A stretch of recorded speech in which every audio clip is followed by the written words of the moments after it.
let's look at Africa's contribution to this massive expected growth in AI. And let's rewind back to 2016. The NeurIPS conference, which is arguably the largest machine learning conference in the world, had been running for about 30 years at this point.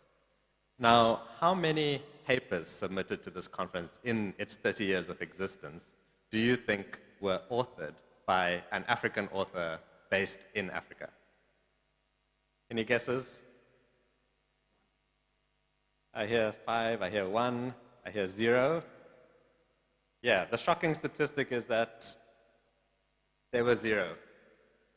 No African authors at the top machine learning conference. We were not part of the conversation. And this is what inspired and sparked the idea for the first deep learning Indaba. It was designed as a summer school and a celebration of African AI, born in 2017 in Johannesburg, South Africa. It was a recognition of the fact that Africans should not just be observers and receivers of the ongoing advances in AI, particularly from the West, but we should be active shapers and owners of these important advances. The theme for 2017 was the talking drums of Africa, to spread the word that this movement was coming, that the African AI community was gathering and building. The spark lit a fire that continued to grow, and in 2018 we met in Stellenbosch with the community already flourishing. We made a commitment this year to build together, Masakane, to become active participants in the development of AI in Africa, for Africa, and by Africa. In 2019, we moved to Kenya, and our theme was Sauti Yetu, our voice. We raised our voices to announce that we are here. We are participating and innovating in AI, in things like neglected tropical diseases, translation of under-resourced languages, preserving our indigenous languages, tracking on conserving our beautiful natural fauna, in agriculture and in finance, just to name a small handful of things. And in 2022, after a little bit of a COVID hiatus, we reunited again in Tunis with the theme of Masirona, our destiny. We recognize that we are the owners of our destiny, but there's still a long way to go. Now, these reports that I was talking about earlier, they all seem to have one strange thing in common, which is that they attribute the majority of the expected economic growth and impact from AI to China and the USA. You know, one such report I was looking at said 70% of the GDP growth as a result of AI will happen in the USA and China, and a mere 5% on the entire continent of Africa. But I think these reports missed a few things. They missed the amount of opportunity that exists on our continent. We're not encumbered by old technologies or an aging population. We can leapfrog the developed world, learn from their mistakes, and leverage technological innovation, but also our communities, to drive growth, just like we did with mobile phone technology. But the main thing that these reports missed, and something that they don't understand, is the power of community that we have here, of Ubuntu, this philosophy that's common to our continent. It's known by many other names, such as Ubuntu or Uta or Jama, but we all have a word for it, and it's the philosophy that unifies us. It means humanity, or I am because we are. This is what makes our continent unique. This is our competitive advantage. Our strength lies in our communities and in our belief in the power of togetherness. This is the core value of the deep learning Indaba. And everything we do as an organization is about building this community and building this advantage.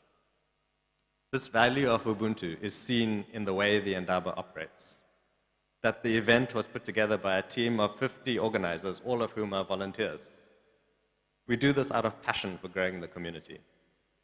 It's why some of the key ingredients of the Indaba are things like sharing meals together, learning together, sharing resources. It's why our opening and closing parties are so important, and you would have had a chance to experience this last night, getting to know each other, connect with each other, learn about each other. Meet people from the 36 different African countries that are represented at this year's Indaba. It's why our poster sessions are open to everyone. And they're designed to be a friendly environment, to help each other, to build our skills, and obtain constructive feedback and input on our work. It's led to much success so far, from new collaborations that have led to a now steady stream of papers published at the top AI conferences from Africans based in Africa. That stat is a lot higher than 0 now. And many of these started from conversations at the Indaba. New companies and startups have emerged from discussions, and entire new communities innovating both in the work they're doing and in the way they're doing that work, bringing that unique African community perspective to it, are flourishing. Africans are now actively participating in the cutting edge of this technological revolution. But there's still a lot of work to do. The growth has been off a small base. We as a continent are still faced with many challenges, like visas, to name just one of them, which tend to exclude us from the global discussions. We saw this this year at ICLEAR, which took place in Kigali, Rwanda. And there was an interesting stat that was presented there that in 2019, which was the last time ICLEAR had an in-person conference, they had 16 participants from Africa. And that number grew to 261 in 2023, to the point where it actually felt more like an Indaba than an ICLEAR conference. And this is thanks to the removal of those barriers to participation. But this is also why the Indaba exists, to bring these discussions about this technological revolution home and to tailor it to our unique perspective. And all of you are here today because you were identified as a key contributor to the growth and future success of our AI community. Whether you're from Africa or abroad, you are community leaders, you are learners, you are researchers and practitioners, leveraging this technology for the betterment of our African societies. And that's why we continue to push. Today, we welcome 800 of Africa's AI community to the 5th Deep Learning Indaba, the largest one to date.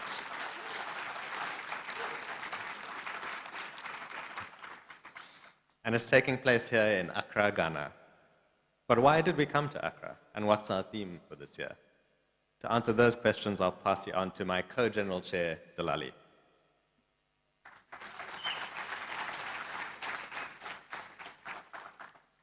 Thank you. Once again, I want to welcome all of you to Ghana as a Ghanaian myself and someone who has completed my bachelor's here in this university. I'm very proud at this moment, and I just want to say you are very welcome to Ghana and welcome to Accra for that matter. So why do we want Ghana this time? Why do we think this is a perfect timing for this event, in Ghana? Well, Ghana is a very vibrant country in Africa. I think you all heard of Ghana in many different ways. We have a very rich history. We are very infused. We have a very strong, vibrant community. We have a very nice, and you can see from yesterday's party, hospitality. And we think that we are emerging when it comes to technology. And for that reason, we think that our cultural heritage, the environment we have here, creates a really good opportunity for us to continue the discussion of African machine learning and AI. What about University of Ghana? The largest university in Ghana and actually the oldest. Why do we choose this? Well, this is at the center of the country, and as you might imagine, University of Ghana actually produced a lot of great researchers, has a very good faculty output, very quality faculty researchers. The environment, which by the way, if you have not explored yet, I will encourage you to do, is very intellectually stimulating. And I believe that there is no other place at this time, of history to have this discussion when the university itself is celebrating its 75th anniversary. This year, University of Ghana turns 75 years. And they have a whole full year of activities to celebrate this. And I'm so glad that the organizers of Indaba has chosen Ghana and will also be part of the 75th celebration of Ghana. Thank you all for coming. Another important thing about Ghana, where we think that this is a perfect timing, is we have a very emerging ecosystem when it comes to technology. We have a lot of great companies here, both startups and well-established ones. Companies like Google, you all know, have set up their research center here. I believe that is the only one we have in Africa now, Google's research center, and doing a lot of great work already. We have a strong presence of Microsoft, IBM, but we also have a lot of really good startups that are really innovating. Talk about Mino Health, which is innovating in the space of using AI to solve Africa's health problems. Working with agriculture also, developing technology to really help farmers easily diagnose, diseases using AI. These are all things happening in Ghana. I wouldn't go to mention all the images that you see here, but as you can see, there is a huge emerging ecosystem in Ghana now, and we think that this is a perfect timing for us to actually host the Indaba here. This year, the theme of this conference is Yebe to me, which means we can do it. So, just to make sure that we get this, when I say Yebe to me, I would like to hear from you. We can do it. Yebe to me. Yebe to me. Great. How about we do the other way? When I say we can do it, you say Yebe to me, so I can know you really can say it. We can do it. Great. Well, why do we believe that we can do it? We as Africans, we know ourselves, based on our communities, that when we put our mind at something, we will be able to do it. There are many things that can challenge us, but we believe that we can do it. We can use technology to truly advance our countries, our continent. We can use technology to really solve most of the critical challenges in our country. We may face several situations. We may face several challenges. Like Africa, we speak many different languages. We have very unique contexts. And so we might be thinking, okay, how can we do a natural language processing for 300 or 500 different languages from Africa? Well, we can do it. We may have limited resources, varying levels of infrastructure, but when we come together, we can do it. In this conference, here's the call for action we have for all of you.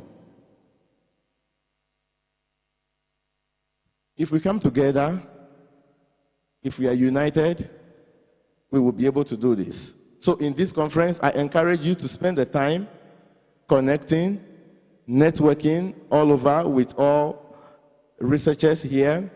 We want you to really share ideas, and as we collaborate and mentor the younger ones who are up and coming, I believe that we'll build a strong future for Africa, and the AI world will not leave us behind. Yeah, bet to me, we can do it.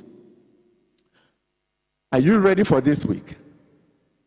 If you are, I will turn over to my colleague, Amal, who is not here with us, but has joined online to actually share with us our expectations for the week.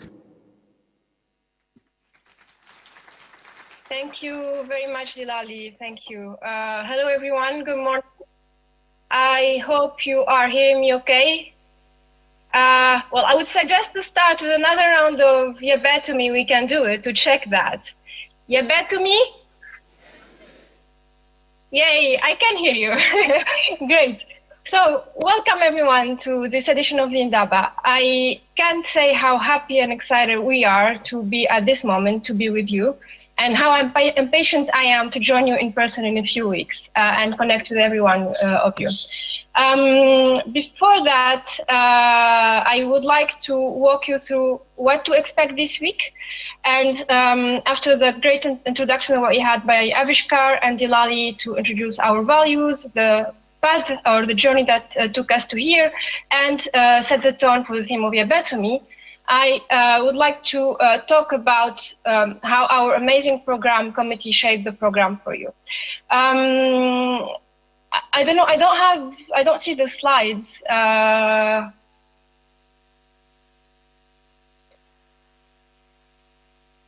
Are we in the right place? Yes. Yeah. Thank you, Dilali. Okay. So this week has been shaped with the central theme of Yebe to me as well, and with the idea that together we can continue to build, we can continue to raise our voices, we can continue to take more handle of our destiny, but we can also lead and shape discussions in this transformative field of AI. We can drive state-of-the-art, cutting-edge, multidisciplinary works. We can also grow together as a community. And with that spirit, we put together a bunch of activities. Some of them are usual, we are used to them in Indaba. Some of them are new, around multiple topics, a plethora of topics that cover, to name a few, reinforcement learning, computer vision, trustworthy AI, ethics and policy, and cutting-edge applications like sciences, and not to forget, the state-of-the-art generative AI that everyone is talking about. This is tailored to the diversity of backgrounds you come from, going from introductory topics and talks to, cutting-edge state-of-the-art presentations as well. And we hope that each and every one of you will find something to take away from this week. So this is an opportunity for us to thank the amazing speakers and mentors that helped us put together this program. They not only accepted our invitation, but put together amazing, amazing materials for you to enjoy. And this week couldn't have been possible without you. I won't go into details of the structure of the program. I believe you have received them in your booklets. You can see them in the program page on the website. But please keep in mind that while the content and the general structure of the program is fixed and is not changing, the actual details of location and time can change due to organizational constraints. And we invite you to keep yourself updated and posted on our different communication channels to be up to date with with the changes in the program.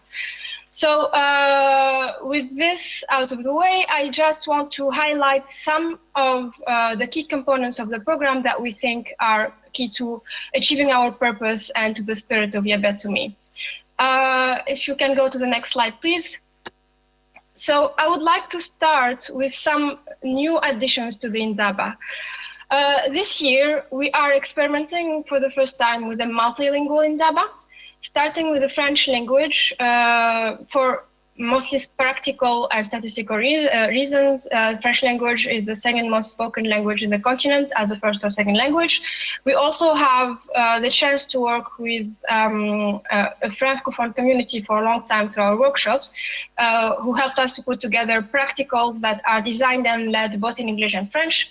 We also have a nice new experiment this year to do live translation that is brought to us by our partners in IDRC and through the platform of Kudu, and I hope some of you are using that and enjoying that currently. So this is the first step into leading us to a truly multilingual Indaba, to make the Indaba more inclusive, more accessible to more and more people and members of our broad community with their diversity. This is a new experiment, so we welcome any feedback, any suggestions that you can make to scale this up. We also have the immense chance to have more interaction with the program from our sponsors and our communities. We are really lucky to have partners and supporters who are always willing to interact more with you and to present more quality content that can help us in our mission. And I hope you'll enjoy many of the activities that they propose this week. This year we also experimented with publications for the first time. We had the opportunity for you to submit short papers that were peer-reviewed. They are non-archival for the moment, but it's first experiment, and it was put together as a way for us to learn and grow together. We also will have group mentorships, either through breakfast or lunch, and those of you who signed up will receive more details on that. And we really thank all the volunteers that helped us through that, from mentors to reviewers. It's really great to see the engagement that you have with the community and how much you want to give. And finally, last but not least, the Indaba is always a great opportunity for us to connect with each other, but also to connect with ourselves. And with this spirit, we are proposing wellness hours this year that start very early in the morning, so for the very early risers, and happening at the Pentagon hostels. And we invite you to join the channel, the DIC channel on Slack, to be updated of the details. We also have an opportunity during the Culture Day to celebrate our beautiful diversity.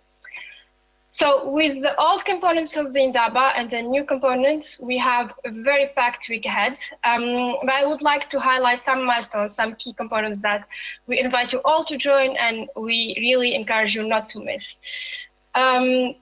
Starting by a panel that is happening today, prepared with Wimal DS Ghana. This will be an opportunity for us to dive into the very important topic of opportunities and challenges of underrepresented groups in tech. We'll have the opportunity to hear from an amazing set of panelists, and the conversation would be led by the amazing Deborah.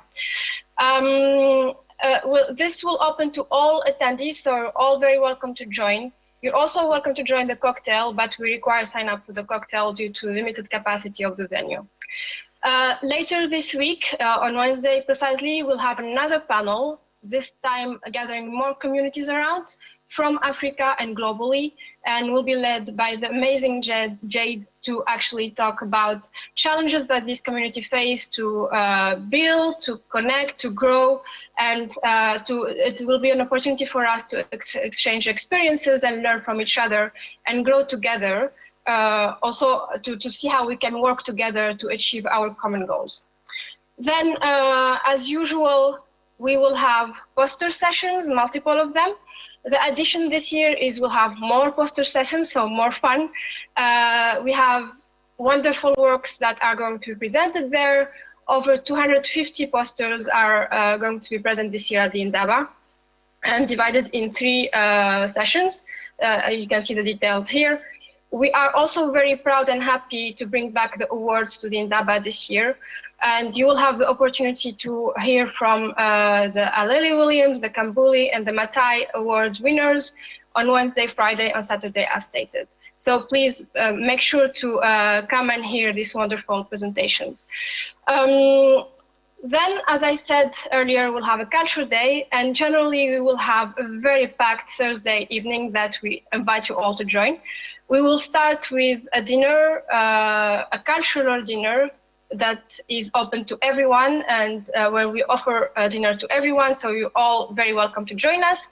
There will be live performances from different countries proposed by attendees, and we invite you all to come in your most colorful, most beautiful outfit to represent the diversity that we have and we're lucky to have here in Africa. This will be followed by something returning from last year, which is the Ideathon pitches. You should have received the details on applications for the Ideathon, but we'll communicate more on this. We also thank all the people who volunteer to mentor, judge, or review the Ideathons, and we'll be back with more details in the coming days. So the Ideathon has been officially open for a week, and the applications will close tomorrow noon. So we encourage you now to try to connect more in person, to reach out to other people to discuss your ideas. But if you are not involved in the Ideathon, either through the volunteering opportunities or through competition, we really encourage you to come to encourage your old and new friends and to get inspired by the great ideas that are presented there. So this will happen in 2 sessions this year. We open a track for research and a track for applications, and we'll have definitely 2 sessions of the Ideathon. So hopefully all of you will be interested and join us there. And last but not least, we'll gather again at the end of the week to celebrate our new connections, to celebrate the learning journey that we had, and to celebrate the new steps that we took in our long journey together. On Saturday at 7 p.m., that will be in the Polo Club. And I hope the happiness that you see in the faces in the beautiful photo from last year is argument enough for you to join us so we can celebrate together. So with that, I wish you all an amazing week. I wish you all lots of connection, lots of fun, lots of learning. And I say, see you soon. I'm really looking forward to connecting with all of you in a couple of days. Back to you, Dilali and Avishkar, for logistic considerations.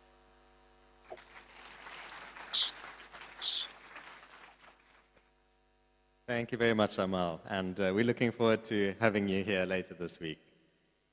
So now on to some organizational, administrative, logistical things.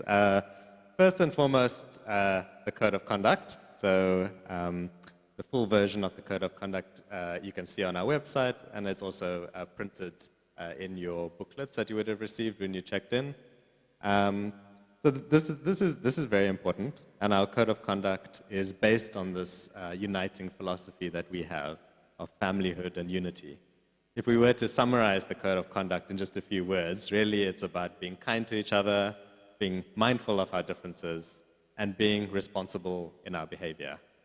Now, we expect that everyone will follow this because we all share this common value of Ubuntu, but in case there are any unacceptable behavior that occurs, you can have a look on our website for details of how to report this. You can also email the address conduct@deeplearningindaba.com. There's also an anonymous reporting option on our website if you prefer that route. Next, we have some emergency contacts. Hopefully these won't be needed, but again, please memorize these numbers, and in order to get lunch, you'll have to recite one of these numbers. No, it's all in your booklet. Actually, the most important thing to remember is if you need any help with anything, if there are any incidents, any emergencies, just look for someone wearing a red t-shirt or a red lanyard, or a blue t-shirt or blue lanyard. These are our organizers and volunteers, and they will be able to assist you, or at least point you in the right direction. So we'd like to also give a sincere thank you to everyone who has made this Indaba possible. It's been 10 months in planning so far, and we couldn't have done it without the help and support of many partners and sponsors and organizers. So firstly, our partners, AIMS Ghana and the University of Ghana Department of Economics. Our NAL tier sponsors, Google DeepMind, Google, Apple, OpenAI, and the Hopper Dean Foundation. Our Congo sponsors, Lalapa AI, InstaDeep, and the Rockefeller Foundation. Zambezi sponsors, Zindi, Schmidt Futures, Mila, Mozilla, GIZ, Black in AI, Data Science Africa, and IDRC. Our Limpopo tier sponsors, Comas, JP Morgan Chase, DARE, Neurops, KPI Mining Solutions, and Aramet. And our Volta sponsors, MIT Press, DSN, NVIDIA, and the Tony Blair Institute. We also want to give a special shout out to all of our affiliated communities who are here at the Indaba. These include Masakane, Sesonke Biotech, AI Ghana, Roya, Women in Machine Learning and Data Science, Black in AI, AI Saturdays Lagos, DSN, Zindi, and Galson AI. Now, all of our sponsors, or many of our sponsors at least, and also many of our communities will be present in the foyer just outside the auditorium, also where you'll be having your refreshments and coffees and water. So please do speak with them. They're here to interact with you, and please take that opportunity to engage. Then finally, an extra special shout out to all the organizers who have given so much of their hard work and time to make the Indaba possible. These include our local organizing committee, our applications and selection committee, program committee, communication and social media, sponsorship, publications, travel, accessibility, safety and inclusion, community engagement, faculty engagement, our special advisory committee, our mentorship committee, Baobab, Indaba X, awards. That's a lot of people and a lot of committees that it takes to put something like this together, so we sincerely thank you for the hard work that's gone into that. So, all right, so during the week, we are going to be using our email communication, but also we will post announcements on the attendee Slack workspace. So if you haven't joined this yet, then please do. You can scan this QR code, or you can just have a look in any of the recent emails we've sent, and there should be a link to join. This is important because this is where we'll post any urgent announcements, any changes to the program, information that you may need to know. But even more so, it's a chance for you to connect with other attendees and get involved in the discussions that are happening. So with that, I say thank you very much. I wish you a very exciting and fun-filled week. And you bet to me, we can do this.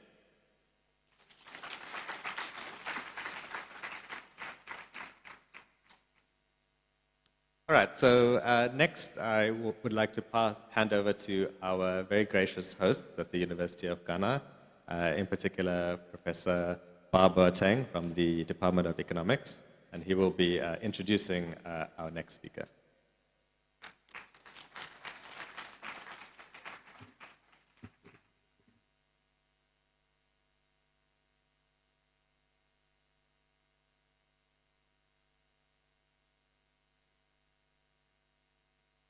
Thank you very much.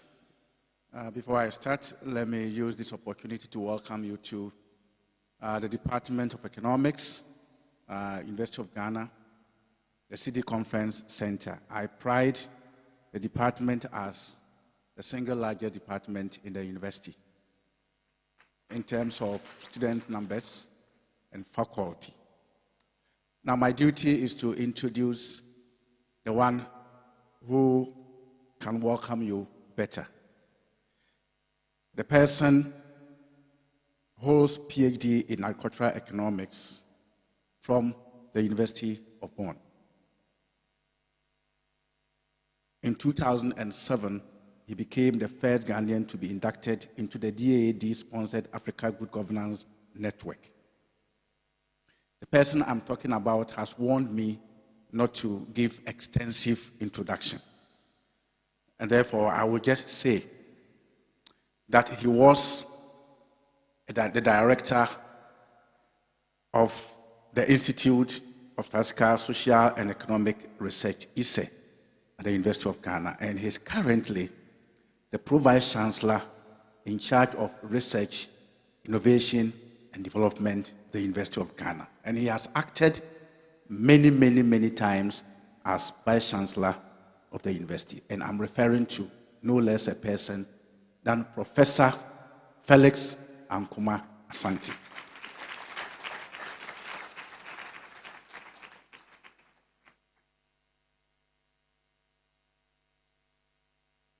Thank you so much, Head of Department.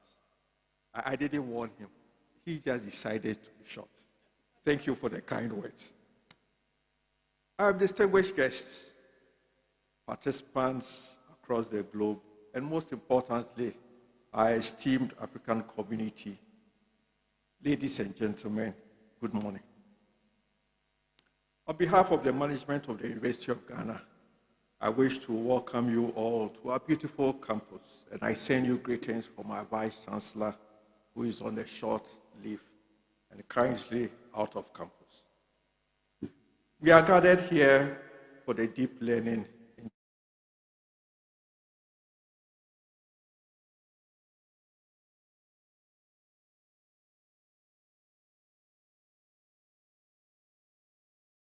I extend a warm African welcome to all attendees, both those who have traveled from far-flung corners of the world and those who have journeyed from within our own borders. In this room, we have individuals who come from diverse backgrounds, cultures, and expertise, all with one shared vision to harness the power of machine learning and artificial intelligence for the betterment of Africa and the world. Let me take this opportunity to also thank the organizers for organizing such a great program, and also for the Department of Economics at the University of Ghana for collaborating. We are very, very grateful that you selected Ghana and also the University of Ghana. Africa, with its rich tapestry of nations, indigenous communities, and myriad of languages, is a continent that has long been filled with ingenuity, resilience, and an indomitable spirit. We stand poised on the brink of an AI revolution, one that transcends borders, overcomes challenges, and promises transformational opportunities for all. Today, we continue a journey to lay the foundation for an African AI ecosystem that is impactful, inclusive, and deep-rooted in our unique context. This Indaba represents a profound moment of convergence as we bring together researchers, innovators, policymakers, entrepreneurs, and technologists.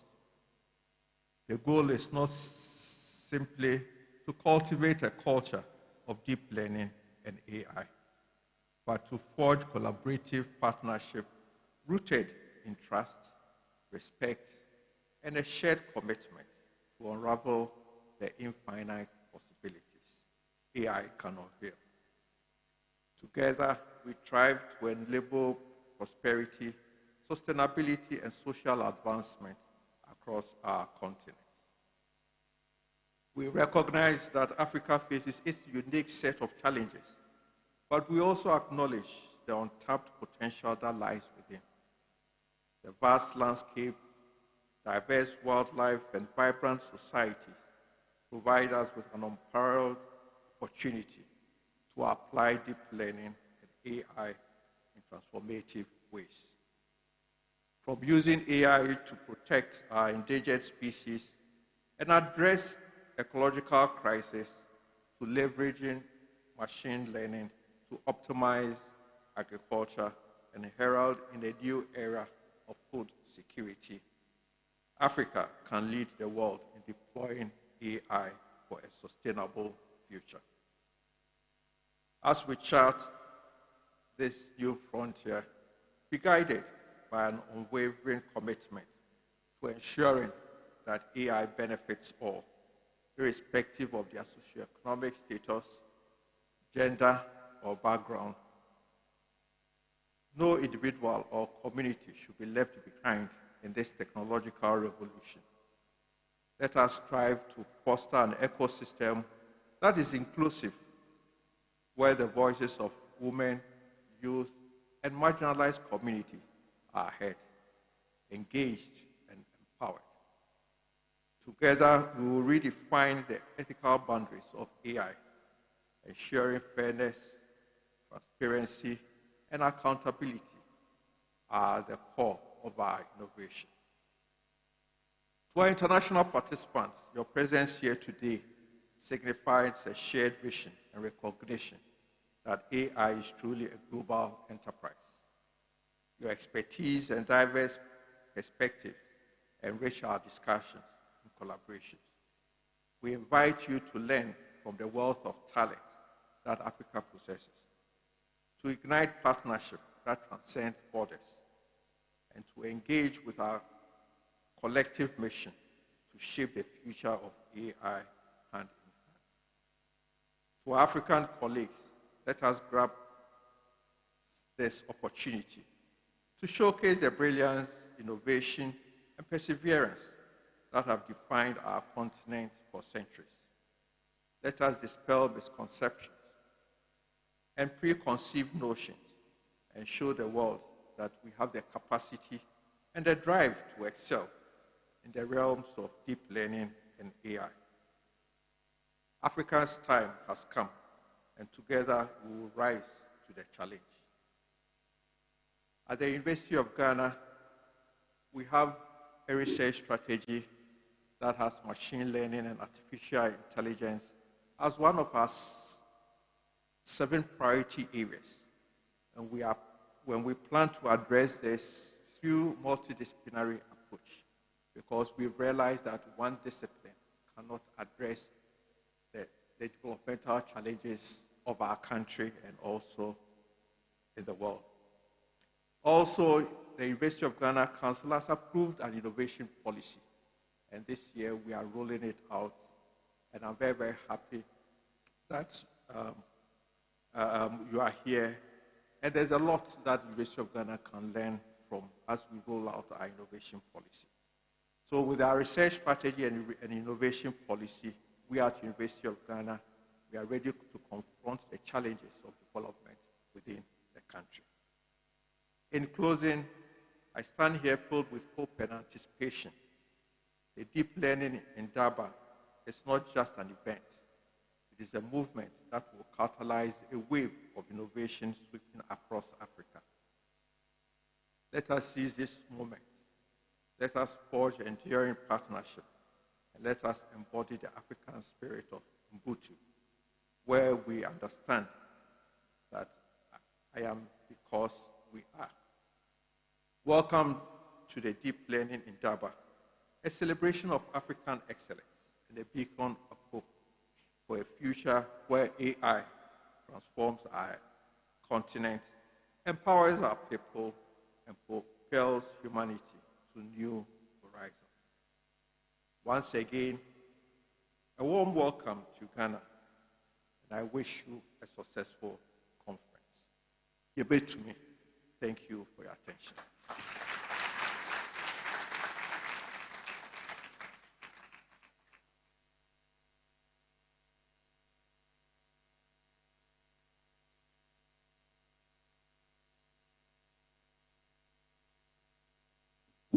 Thank you very much, Prof. That was very inspiring. We really appreciate that.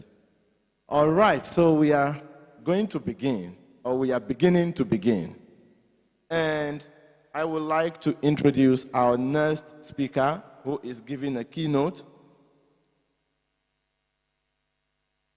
She is currently a senior lecturer and the head of computer science and robotics at Ashesi University, a private university in Ghana, where she teaches courses in artificial intelligence, robotics, algorithms, and programming.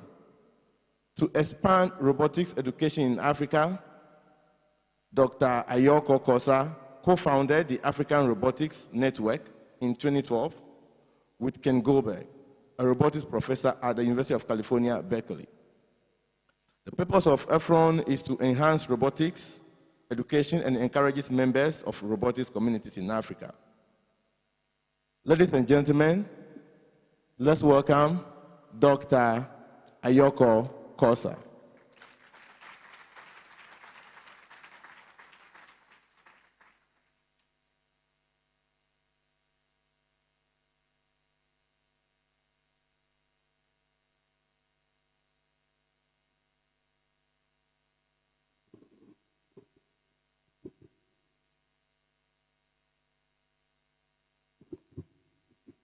Good morning. Is this loud enough? Okay. It's truly a privilege and a pleasure to get to speak at the Deep Learning Indaba. For me, one of the most exciting things about the Indaba is its mission to work towards a goal where Africans are not only observers and recipients of advances in AI, but are active creators, shapers, and owners of this technology. It resonates very deeply with a long-held belief and mission of mine, which is that a key stimulus to development in Africa is the empowerment of young Africans to become problem solvers and innovators. That is, to join the ranks of creators rather than simply consumers of technological solutions. And being part of a community which recognizes the importance of AI, especially at this time that we are in, I'll preface the technological solutions with the word intelligent, right? We want people to create intelligent technological solutions. If we frame an intelligent system as simply a system that connects users to AI in order to achieve meaningful objectives, we see the vast potential that exists when young Africans have the knowledge, skills, and dispositions to create such solutions for the service of the needs of Africa and the world at large. To give a glimpse of possibilities, I would like to share briefly a few capstone projects conducted by undergraduate students at Ashesi over the past few years that, to me, are an indication of that promise.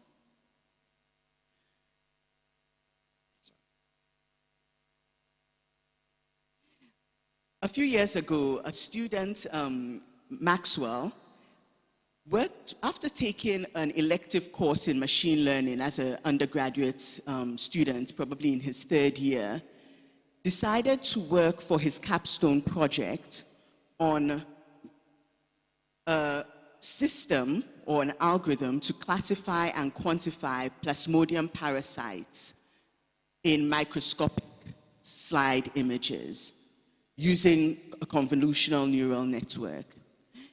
In this work, the focus was on classifying individual pixels in order to get a dense classification, and this was important because of the limited data that was available. In this work, he was able to distinguish between normal cells as well as two different species of Plasmodium parasites, and was able to achieve a classification accuracy of about 85%.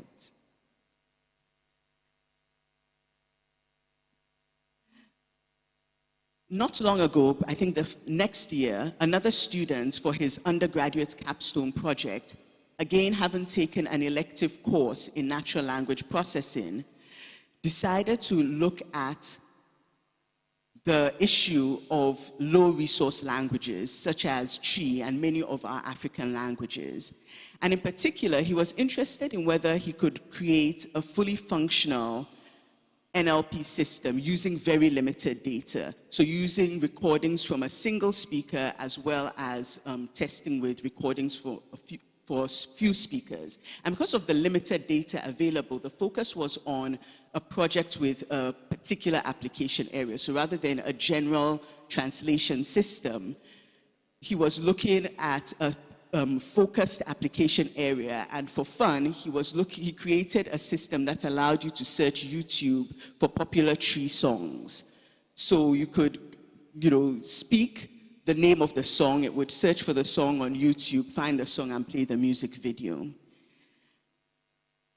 Around the same time, another student, Benedict, who I believe might be in this room somewhere, was very interested in the concept of autonomous driving. Benedict had a long-standing interest in robotics, again had taken an elective course as part of the undergraduate program, and decided to work on creating a low-cost or affordable autonomous driving platform to lower the barrier of entry of African researchers into the space of research into autonomous driving techniques.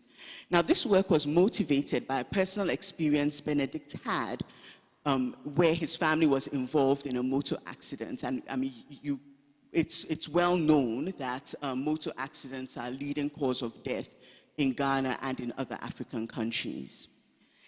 Now, all these 3 projects that I've mentioned so far, to me, are exciting for a number of reasons. One is that it shows what undergraduate students can achieve with the necessary support and a little bit of background and the motivation to make a contribution. And in all of these cases, these 3 students then went on directly into PhD, and are currently in PhD programs, very reputable PhD programs in different parts of the world. I'll talk about a couple of other undergraduate students' projects. So this one was just completed this year. A student, Chinwe, who again had a passion for AI and applying AI specifically to the needs of Africa, decided to look at the problem of being able to diagnose plant diseases and pests in low-resource communities. She worked in Brekusu, which is where Ashesi is located. It's a rural, semi-rural community about an hour from here. And she compared a tiny ML-based system on using an embedded microcontroller with a cloud-based classification system. She implemented the system herself from scratch, again, based on what she had learned in some undergraduate courses, as well as a lot of independent work. She found in her experiments that the cloud-based system still performed better in terms of classification, marginally better. However, in Brekusu, the internet access is such that the farmers on the farm could actually not use the cloud-based system. And this, was a motivation for looking at offline platforms using TinyML.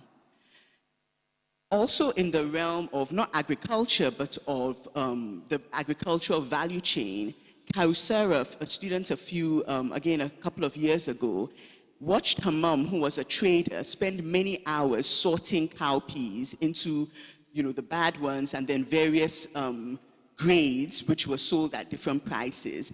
And she felt that as a computer science student, she could make her mom's life better and that of other traders. And she decided to create an autonomous cowpea sorting system, again, using classification from the images of cowpeas that were funneled through a channel.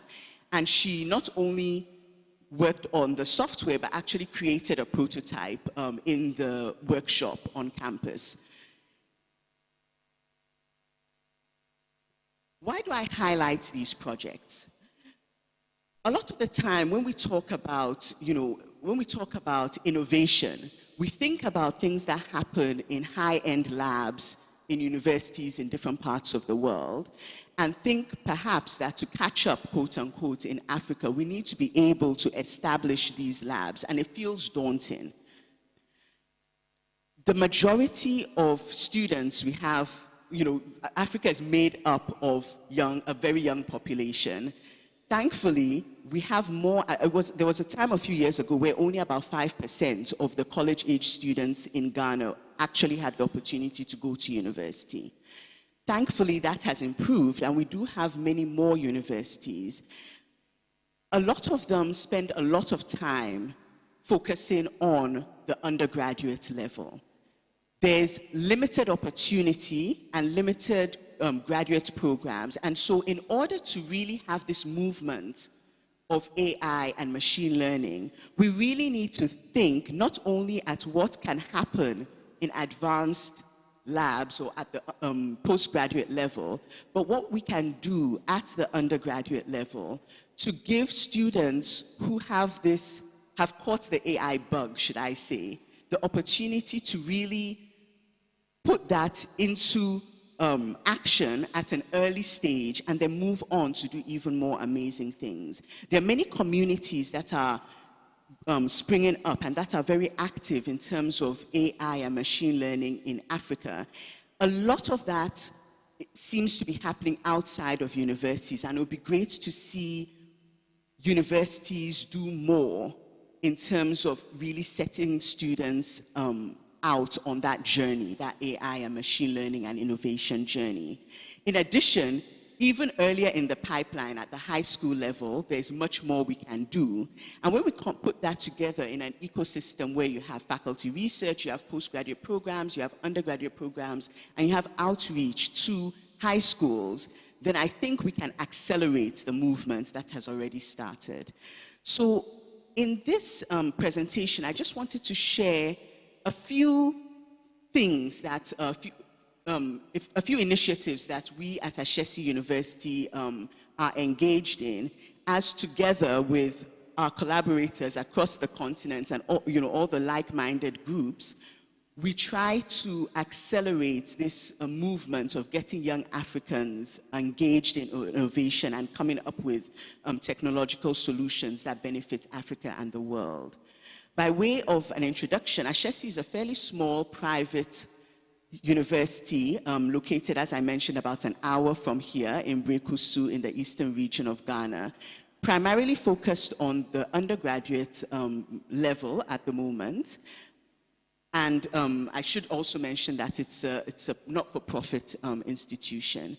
Its mission is really to look at how we can contribute to a renaissance in Africa by focusing on ethical entrepreneurial leadership. Ashesi has, a variety of programs.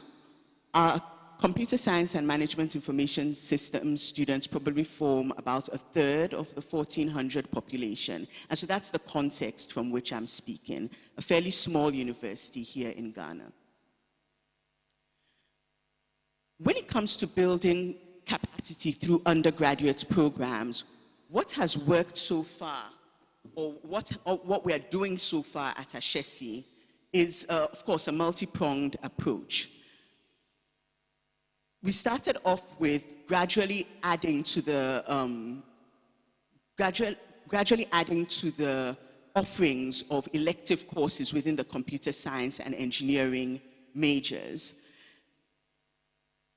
Just to jump forward, we started off, so Ashesi itself was founded in 2002, and in about 2006, we piloted the first robotics course, and prior to that, piloted the first AI course.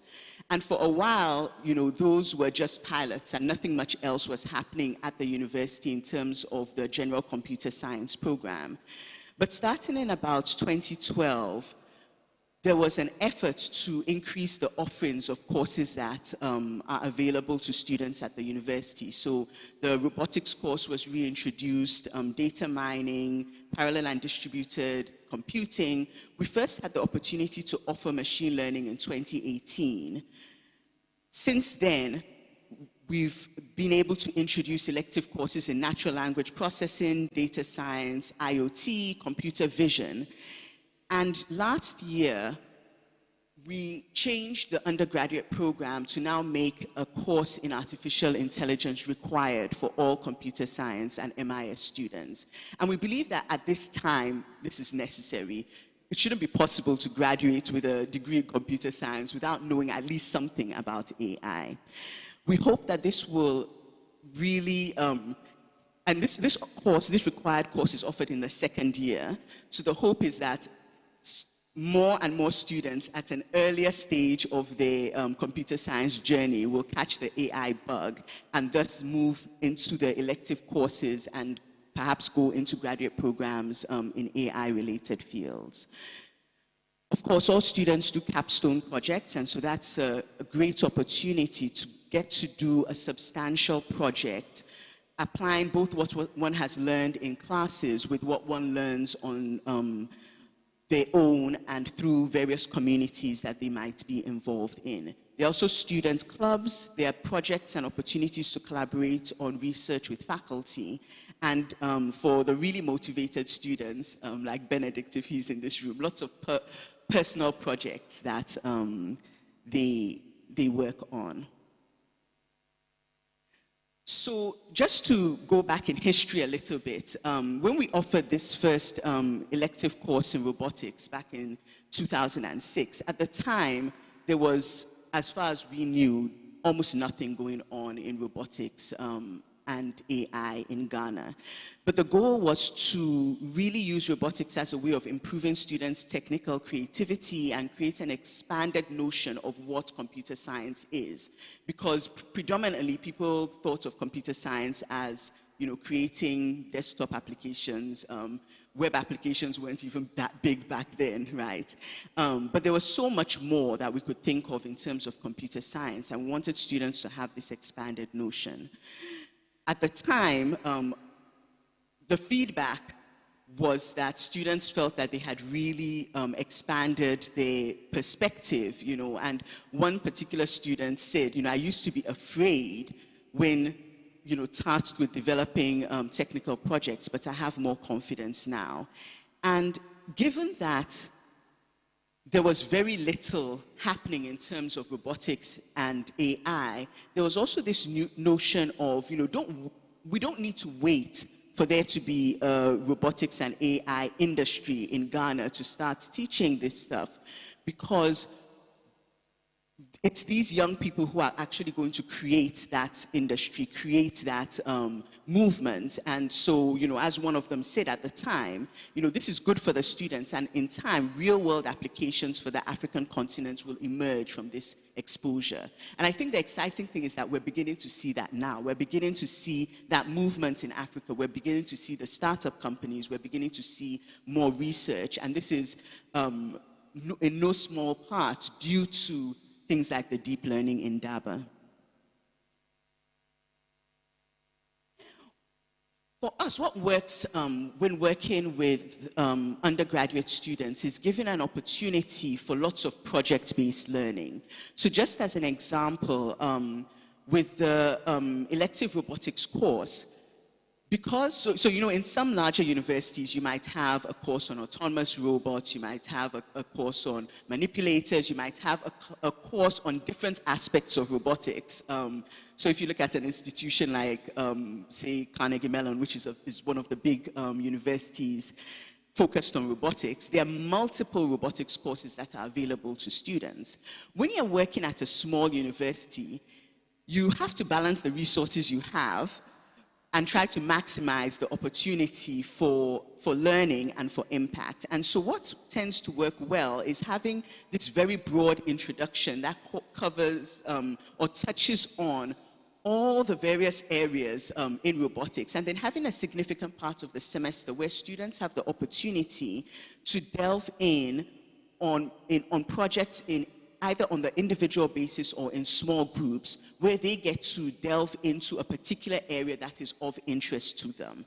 So by giving students this freedom, then they're able to focus on particular sub-areas that they have an interest in, especially when the university perhaps doesn't have courses in all those different sub-areas. So for example, prior to, I'll just jump ahead for a moment. Well, maybe I won't. I'll come to that in a moment. But prior to us having a computer vision elective available at the university, students through the robotics course had an opportunity to work on individual projects related to computer vision and had the support to learn what they needed to do in order to do those projects. And so this approach of having a significant part of the semester devoted to personal projects really helped. So we've taken a similar approach with the required AI, Introduction to AI course, which is for sophomores or second-year students at the university, where, again, for the first several weeks of the semester, we focus on a broad introduction to AI, also from a historical perspective. So we also help students understand where the current wave came from, and the fact that AI has come from a broader perspective beyond machine learning, and where the current phase of the renaissance in machine learning is coming from, because we believe that that historical perspective is important. And then in the last few weeks of the semester, students again at the second year level have the opportunity to define individual and small group projects in an area that is of interest to them. The great thing is that because there's so many open source platforms and frameworks available, even as a second-year student in an undergraduate program, it's possible to achieve a lot without yet having a very deep grasp of the theory underlying machine learning and various areas. So we expose them to as much theory as we can, given what they know at that stage of the program, but then they're still able to achieve a lot in terms of their projects and be motivated to then take elective courses later where they'll learn more of the theory and understand better what it is that they're doing. So just to give a few examples of projects that have been undertaken within undergraduate courses, here's a project by a group of students who were interested in multi-robot coordination and created a system for multi-robot search and rescue, coordinating a drone and a ground robot. Of course, based on the platforms that were available, our ground robots were Lego robots and our drones were small, inexpensive drones, right? So this is not something that is going to be applied by the Ghana disaster response team anytime soon, right? But it exposed students to the opportunity to really think about algorithms and the whole idea of coordination and planning as components of such a system. There were some students who were interested in computer vision, and also within the robotics class decided to implement computer vision projects. As I said, at the time, we didn't have a course in computer vision, so it was beneficial to us to be really flexible in terms of the projects we allowed students to do within the robotics class. So a couple of different students worked on different approaches to sign language recognition as a way of learning about computer vision, learning about machine learning, and some of this work, some of these ideas, should I say, are actually now being implemented in systems that are being developed at Ashesi University, not using the approaches that these students used at the time, but the whole notion of being able to recognize sign language and being able to translate English into sign language is an idea that hasn't died and has become more and more important as we think about inclusivity in our community. With the Introduction to AI course for second-year students, students worked on a variety of different projects, some machine learning based and some not based on machine learning. So for example, one team of 2 or 3 students worked on creating an AI version of the Omwesu game, which is a version of the Mancala, which is common across many African countries. So in Ghana, we call it Owari. Our version of that game is Owari. This is the Ugandan version. It looks more complicated. And so it wasn't a very easy task, but this is an example of applying some tried and tested approaches. They implemented a minimax algorithm for AI to solve this game. And these were second-year students. So one of the things we tried to second-year students who had an intro to programming class as well as data structures, right? But we try to help them understand that you actually know a lot. With a class in programming and data structures, you know enough to understand graph search, to understand the minimax algorithm, and actually to create an AI to solve a game. We also, in that class, introduced students to machine learning. They use lots of libraries, and we had students implement things like a system so one of the requirements at Ashesi is you must go to class, so attendance is taken. And so they decided that, we should have a vision-based attendance system that recognizes faces, so that we don't have to manually take attendance or have people sign.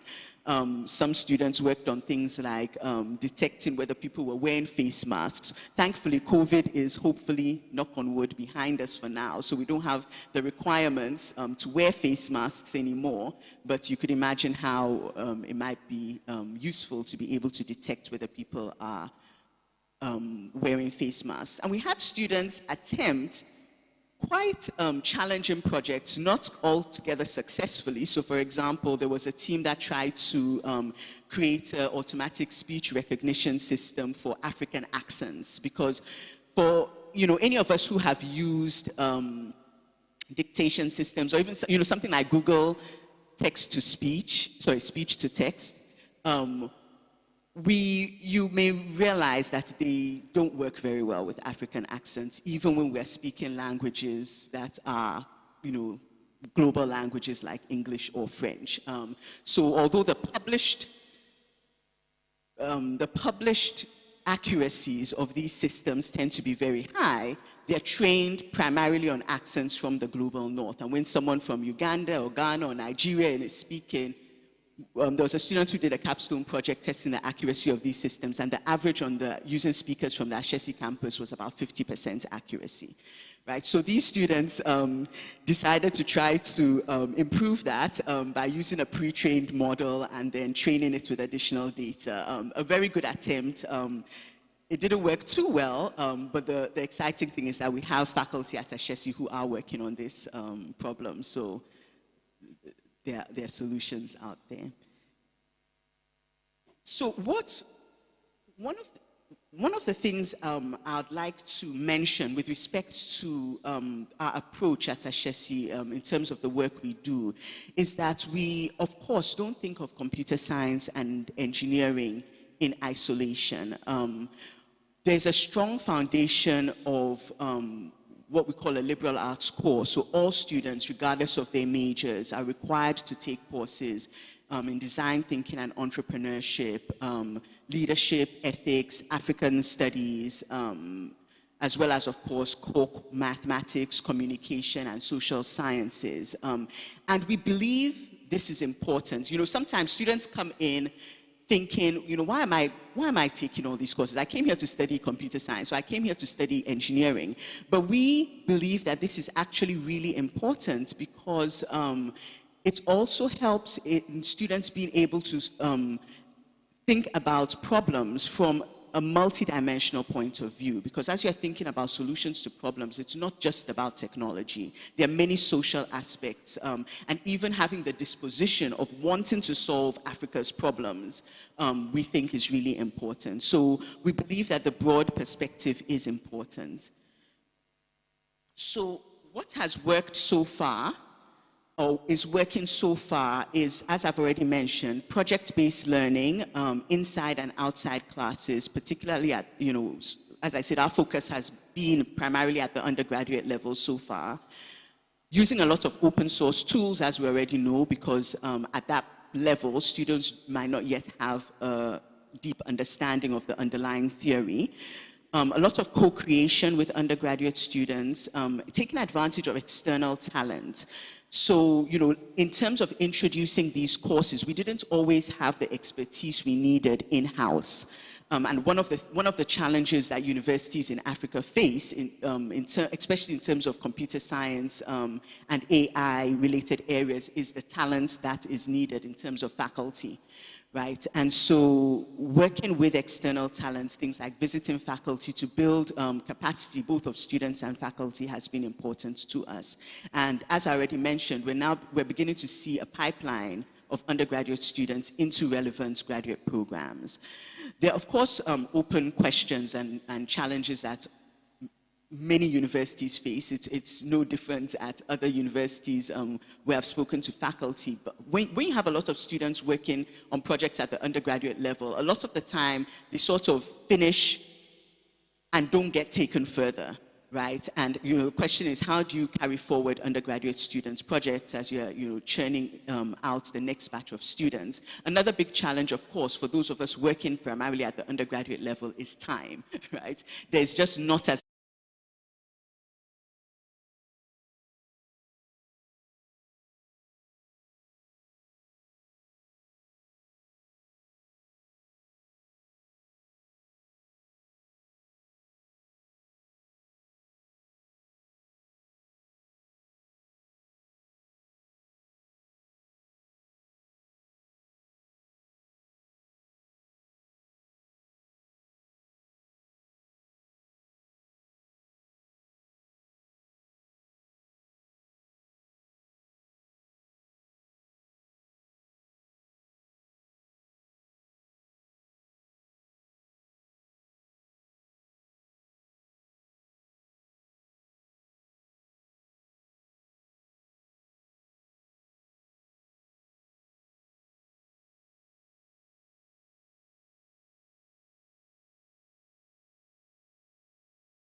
role to play in reaching out earlier in the pipeline, because at the moment, the capacity doesn't really exist in our high schools. So just using Ghana as an example, to really prepare students for computer science or expose them to what they can achieve with things like AI.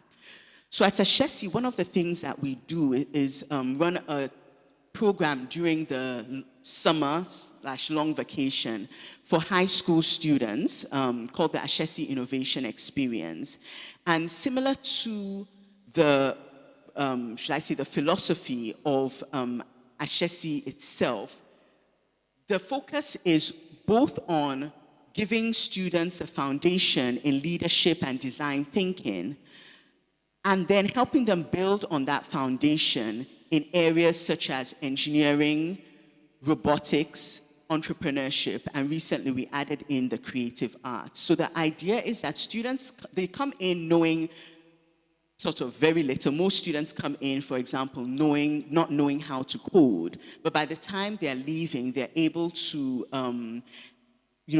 solve a final challenge, which involves building some system and programming it to solve a particular problem. Based on, so each year the theme changes based on whatever it is we're trying to address that particular year. But the idea is to really get students earlier in the pipeline excited about these areas so that they're coming into university ready to hit the ground running. When we ask the high school students, so what have you gained from AIX? These are some of the things that stand out, right? So of course, robotics and programming are out there, but really they're also learning about leadership and teamwork and public speaking, and they're talking about how they've improved in their critical thinking and growth. And we believe that this sort of holistic approach is really, really important as we're trying to empower young Africans to really solve the challenges that we have on the continent and across the world, right? It's not just about Africa. So, in the words of one of the participants, he or she said that this program will help create a person who in the long run will ensure the development of his country and the world at large. And we want students to have that perspective of, I'm not creating solutions just for Africa. I'm creating solutions for the world because I can. As they say, yebe to me, we're all in this together.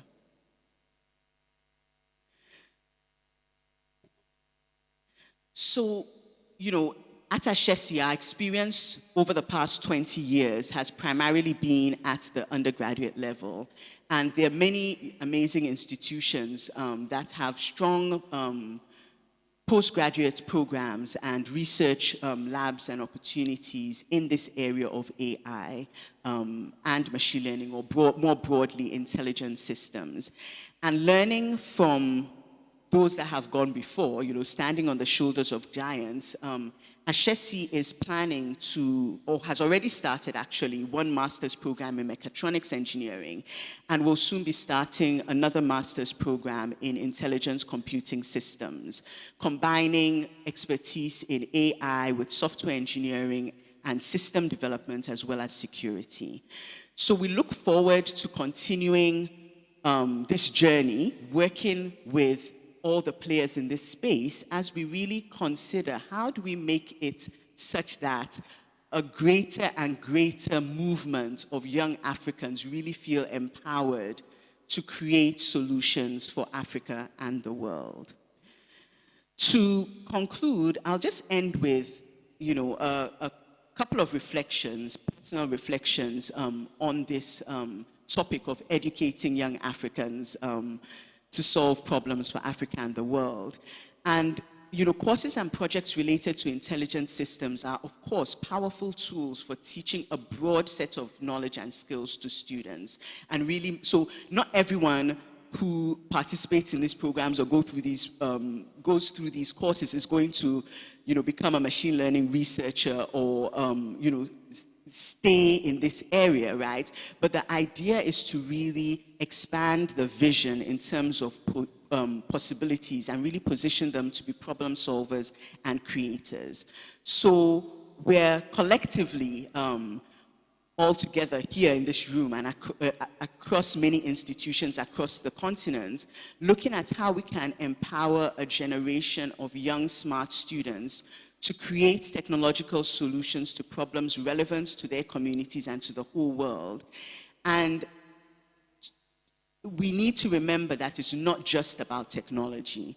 We need to train both the head and the heart to help students think broadly about the world around them and have a sense and a motivation to contribute, to make a difference, and to solve the problems that are facing us all. So I'll end here, and I'm happy to take any questions.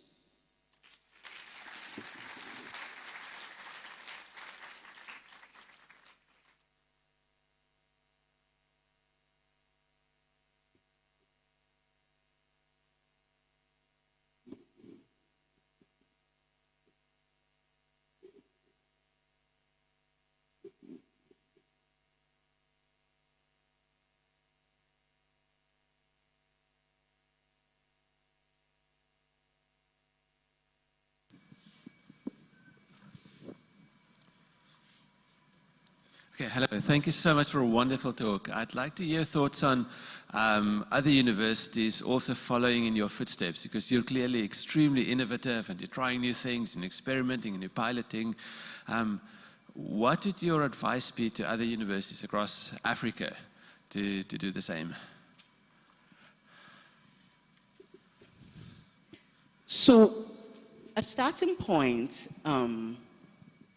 I believe, is to, I mean, you know that I think it's well known that one challenge we have with our educational system in Africa is a little bit too much of a leaning to rote learning. Theory is good, right? So I won't say we have too much theory, because I don't think there's anything like too much theory. We need to understand the fundamentals, but we need to have the opportunity to put that in practice. And so I think sort of a low-hanging fruit is to focus a little bit more on project-based learning, giving students the opportunity and freedom to actually propose and design their own projects, not only at, most universities have capstone, right? But that's sort of a big, huge thing. It's daunting by the time students get there. So earlier along the path, right from the foundational courses, how can we focus on project-based learning, especially where students have the opportunity to propose their own projects, and think about creative ways of being able to support the students in the projects. Many universities might have large class sizes, and so it may not be very easy for a faculty member to think about how they're going to allow individual projects for a class of 100 students, for example.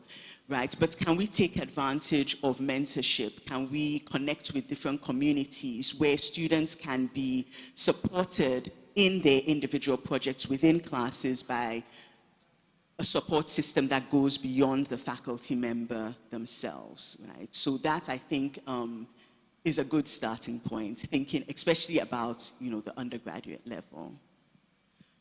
One of the things that I think is important is, of course, to have the opportunity to share ideas with each other and connect with each other. And so broadly, so not in computer science specifically, but broadly, one of the things that Ashesi is involved in is something we call the Education Collaborative, where, which is sort of both a physical and a virtual gathering of universities to share ideas about different aspects of,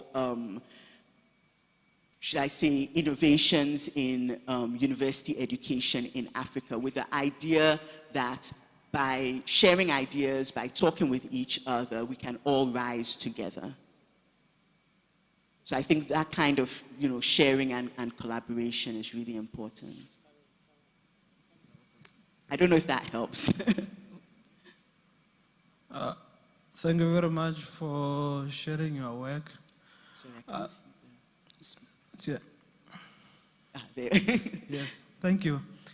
So I work for a public university in South Africa as well, and we're struggling with closing the gap between undergraduate training and take our students to postgraduate training. So we have that gap because we have a very strong technical undergraduate training.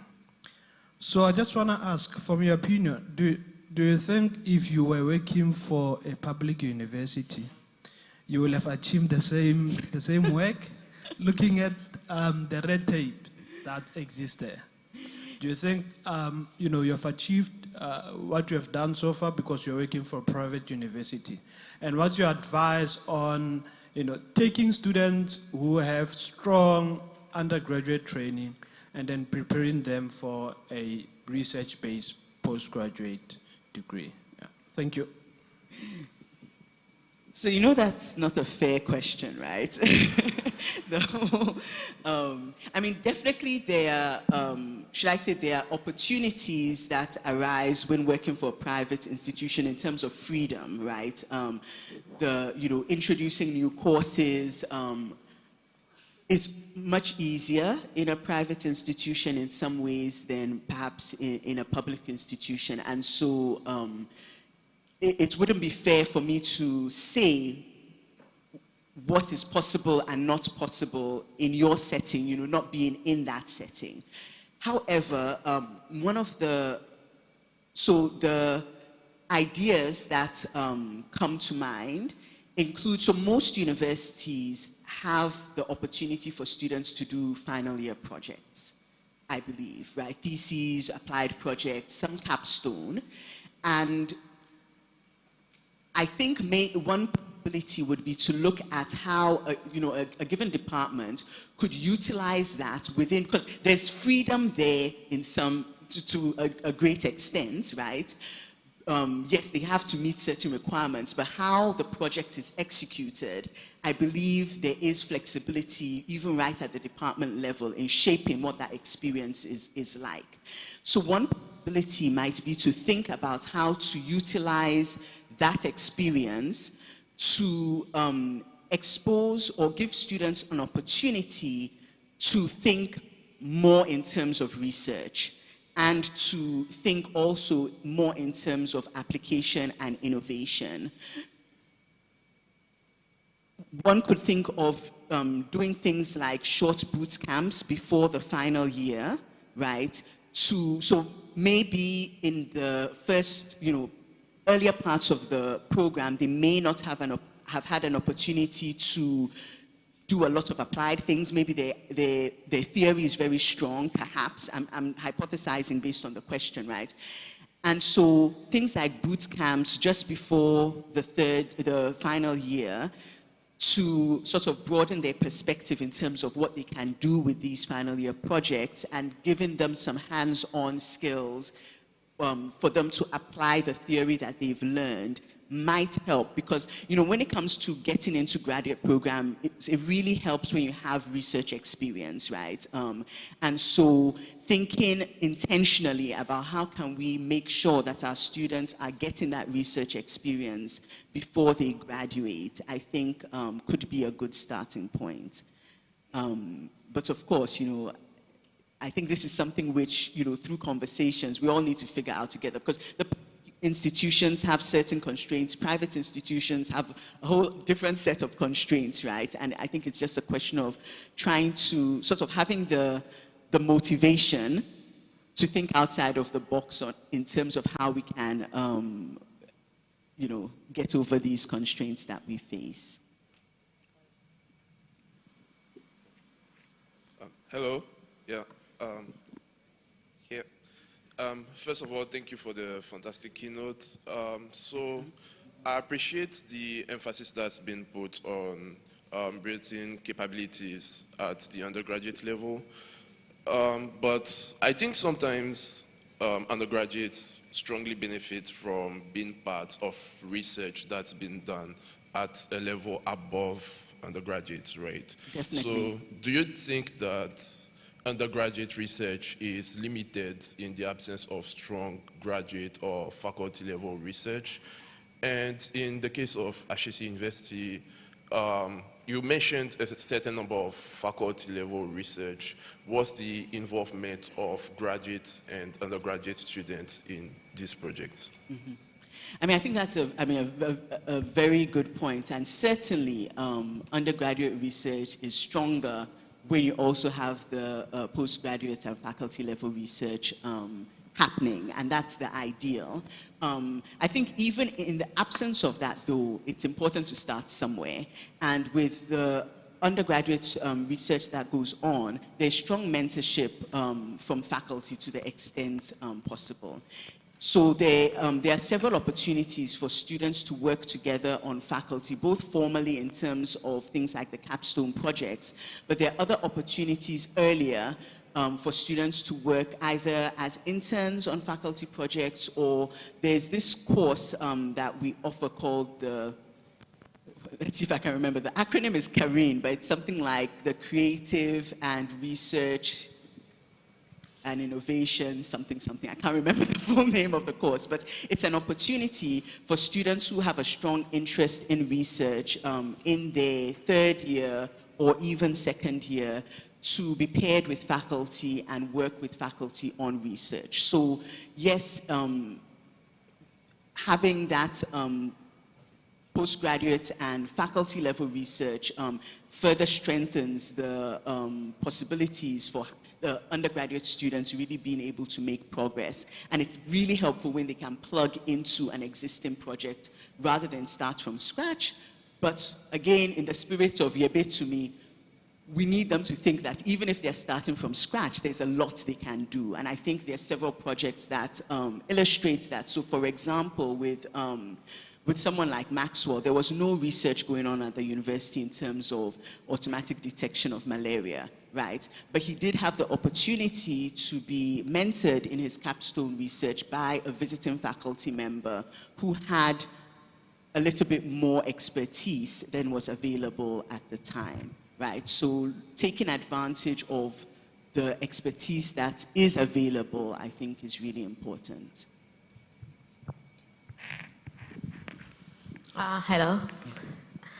I would like to thank you first for the wonderful keynote. It was so inspiring and full of insight.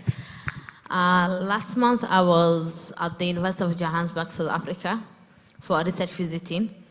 And I was working with one of the professors there for a research translating introductory programming to Swahili using automatic tools. Nice. So one of the things I saw in your presentation was you guys were doing like the translation capstone, and for those who have like you also had science language.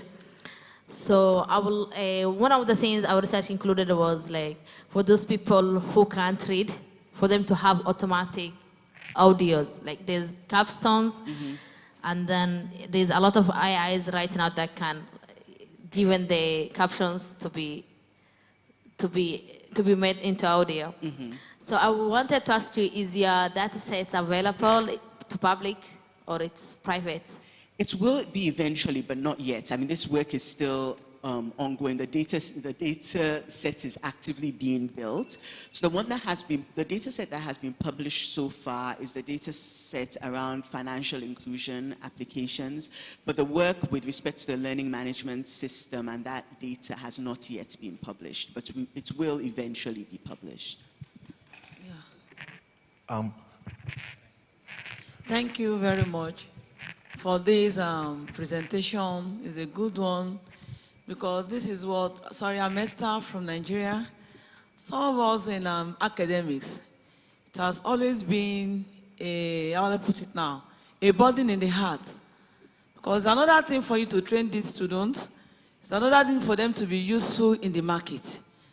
And that's why I'm coming up with this comment that if there can be an industry partnership with our institute, so that when these students are taught the basic rudiments or the theory that they need to know, then we can tailor their practicals and their capstone project towards what the industry is expecting. If we have such in our plans and curriculum in our institutes in Africa, it's going to help us a long way, because these young ones are there, they are useful, they can all serve as such assistants, and before you know what is happening, Africa will be solving African problems. But the industry have to come into the academics. They have to let us know what are the areas we are expecting. When those things are known, then we can tailor the practicals, capstone project towards what the industry requires. And I think we all need to look at this as academics in the AI world. Thank you. Thank you. Hi, my name is Albert from Kenya. Thank you very much for the wonderful talk. So one of the things we've observed in Kenya in the last 5-6 years has been the emergence of these boot camps, right?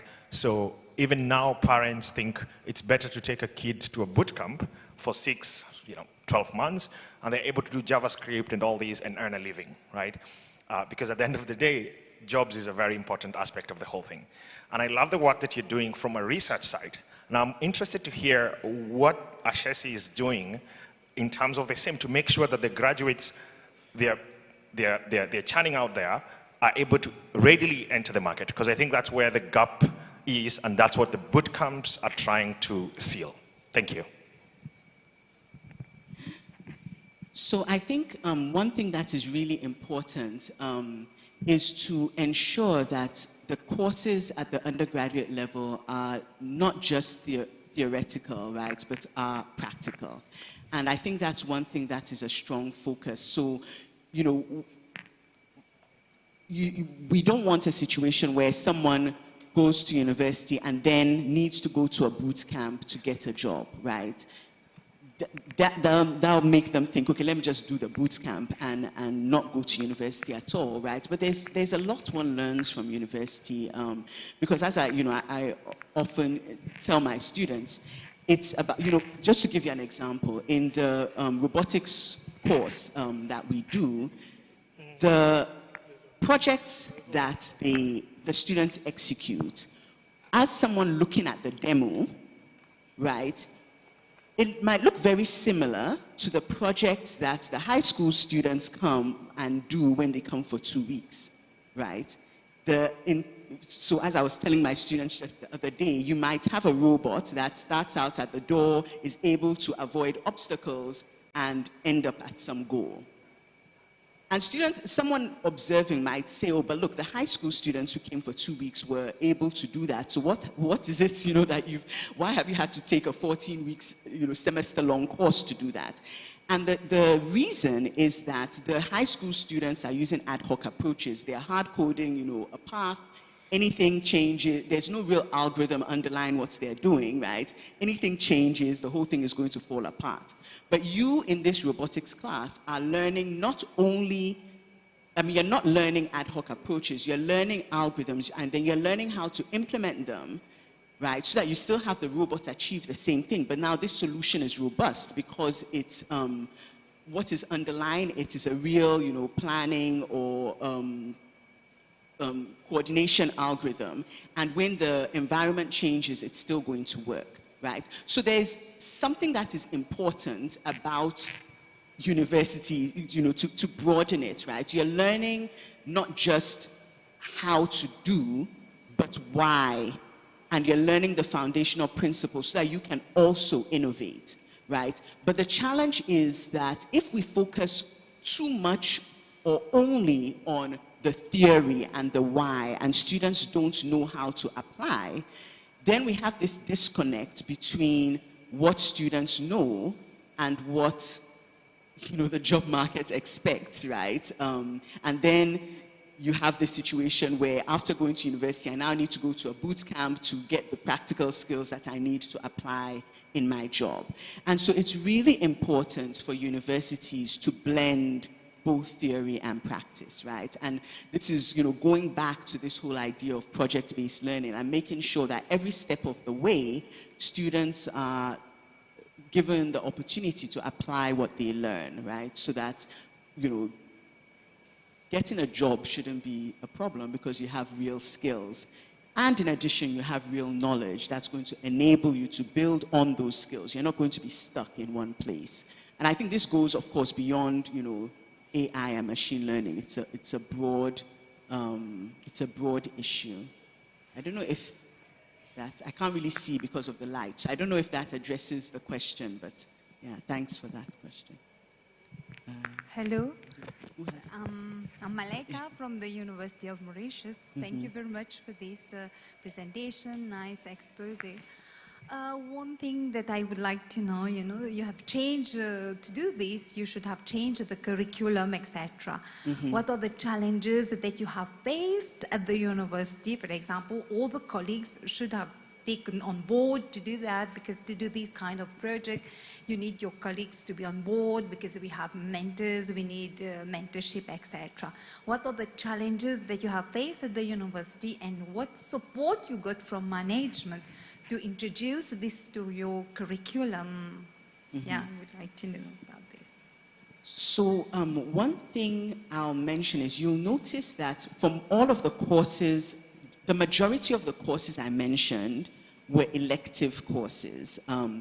And that's the nice, so you know, when you go for accreditation, so at Ghana we have GTEC, which is the Ghana Tertiary Education Commission, and they accredit the curriculum, right? And so you have the things that are required, and then there's always space for electives. And usually there's quite a bit of freedom in introducing new electives, because students are required to take a certain number of electives, and it's their choice. So the main strategy we've used over the years is just to introduce more and more elective courses, increase the repertoire, so that based on expertise as it becomes available, that we don't always, you know, a lot of the time we might not have the expertise that we need to introduce a particular course.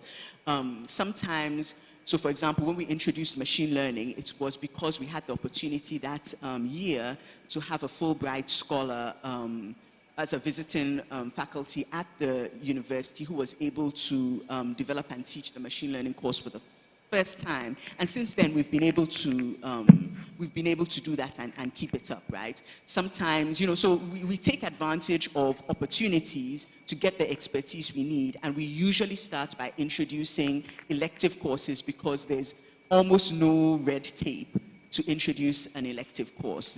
We have, at the university, we just have an academic programs committee, and when you're proposing a new course, you have to present it to that committee. They approve it, you know. So that has been easy.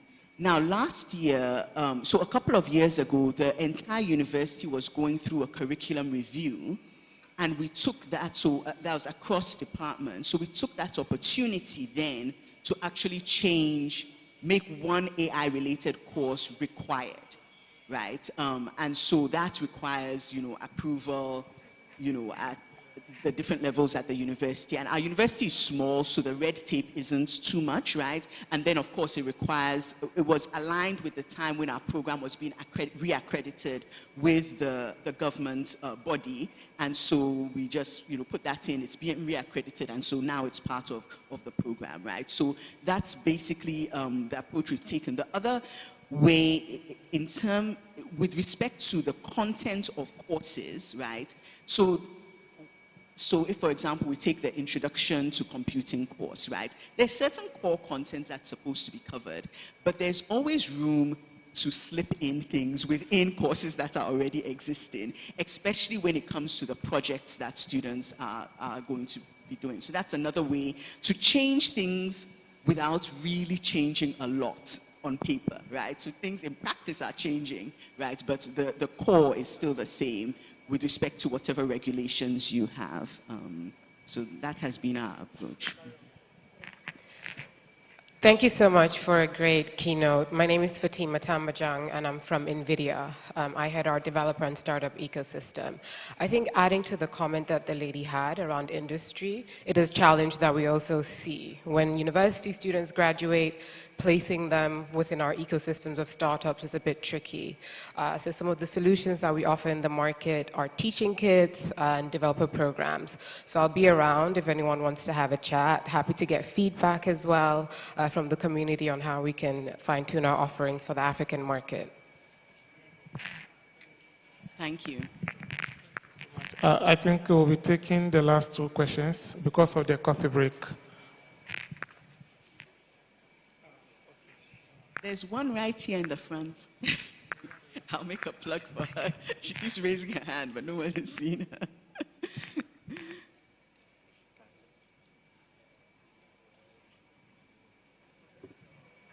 Okay.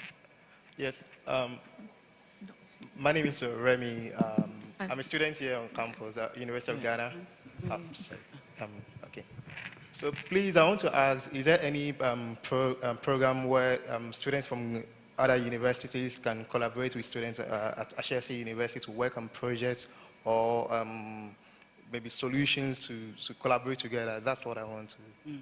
I think that's a good question. At the moment, nothing exists, not because we don't think it's important, but I think it's just a question of figuring out the time and the logistics and, the details of how that would work, because I think it would be really great to have more collaboration. I know every once in a while, different universities have or host sort of hackathons where they, open up to other universities. So I think, we've been invited to such programs at the University of Ghana. Our students council is working on one, for later this semester where they're planning to invite other universities. But I think it would be nice to figure out more concrete ways to have that kind of collaboration. So I think it's just a question of figuring out how to make it happen within the constraints of the different universities. So let's talk. Hello. So this is Shaima from Egypt. Thanks for the wonderful keynote. And it's really inspiring that you showed us like a pathway for creating a pipeline for young African innovators. And I want to go back to your comment about building the heart and the mind, because I think in many computer science departments, we're guilty of focusing on the mind and the technical skills for just allowing our students to get like good jobs in the market, like internationally and locally. But I also found it a little bit challenging that the students would engage in other type of courses. So I was really impressed that you had like African studies, ethics, and arts. And I wonder if you could talk a little bit more about how you engage students with these kind of courses. Okay. I'm just gonna go, okay. So to help answer that question, this is what the curriculum at Ashesi looks like over the 4 years. So in the first year, they're actually doing very little computer science. They're spending about a fourth of their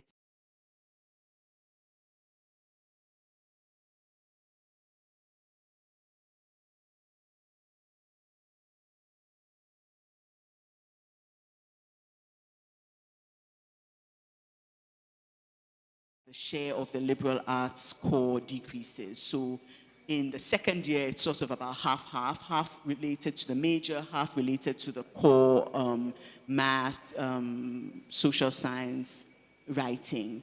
The third year, it becomes about three-quarters your major. But even up to the third year, they're still taking, so for example, there's this course called Leadership. There's a leadership seminar series that's running through the 4 years. And the Leadership 4, which they take in their third year, focuses on service learning. So as part of that course, they actually have to do at least 40 hours of community service. And this is part of, I think, that educating that mind, because you're really forced to think about how can I be of service? And you're not restricted. Some people think about how can I be of service with my major, the knowledge I have in my major. So you have students doing things like going to schools and teaching students about computers. For the engineering students, they try to develop a system that must be meeting a need in a community. But some just go, do mentorship, like with young girls, or go help dig a well or something like that. But the idea is that as a university student who's training to be a leader, you should be thinking of yourself also as a servant leader. So that is generally how the curriculum is structured. Shall I say the drawback is that you, of course, have less space for technical content, right? Everything, everything has a trade-off, but we believe it's worth it. So. Thank you. Good morning, rather. Matthias from Nigeria. Sorry. Okay, I'm Matthias from Nigeria. I'm an electrical student, and I strongly believe in your project-based learning. Yeah. But coming from Nigeria, where we are mostly taught theories, and it's hard to like migrate to the project-based. When students are trying to work on projects, it can sometimes be very expensive. So I want to know how you guys try to help undergraduates in learning. Not everybody is financially strong. So how do you come in for them in terms of getting things, components they might need? Some papers might need payments, some can't afford it, and how do you guys help them? Thank you. Yeah, that's a good point. The great thing is that in computer science, you tend to not need as much as in engineering, where you might need components, to put together projects. The department does have a small budget that we use to support students' projects, so when needed. So, for example, for capstone projects, students who can afford to just buy the things that they need, and those who need support, the department tries to support them. And then there are other avenues on campus to apply for funding where needed.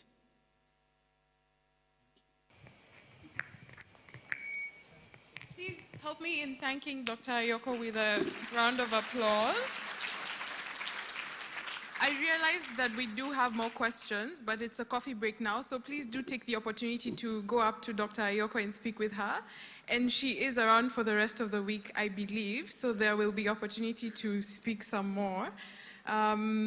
And thank you, Dr. Ayoko, for sharing with us in great detail the work that Ashesi University is doing. I hope that it continues to inspire similar work across the continent. I do have some announcements now. The coffee break, well, it's time for our coffee break. It's almost time for our coffee break to end, but we do have coffee in the foyer. That's the area right outside the auditorium. Please grab some coffee, explore the sponsor booths if you have a chance, but also our next sessions start at 11 a.m. So please keep an eye on the time and the next session that you want to attend. In terms of the next sessions, we have had some schedule updates or agenda updates. So the climate change session is not going to happen today. It has been moved to Thursday. The reinforcement learning session is going to have French interpretation available. So please prioritize that if this is of importance to you. And then be sure to get to the next venue on time. I think that's it for the updates. Thank you, everyone.